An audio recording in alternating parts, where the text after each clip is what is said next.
Another of the books in my Word on Fire Classics collection is St. Augustine's Confessions. Oh, what can you say about a book like this? It's a book that I love with all my heart. Years ago, one of my great professors, Robert Sokolowski, said there are certain books that you should read every year of your life, because as you mature, the book just keeps opening up in newer and deeper ways. I can't say I followed that advice with regard to every great book, but I've come close with this one.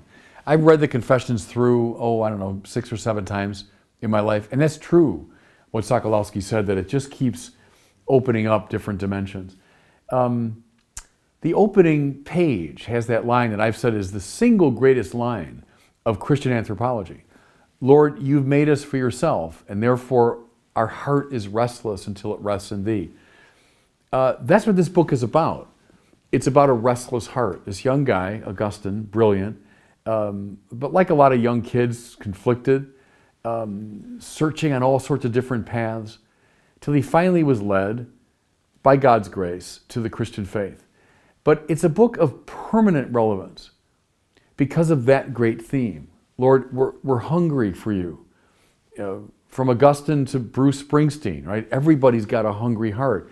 And it's the story of a very articulate man whose hungry heart led him to Christ.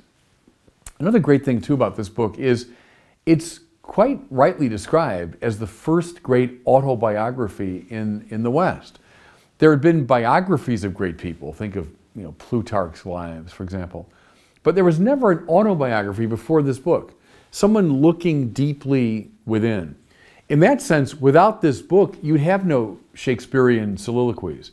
That movement within begins in many ways with this great book.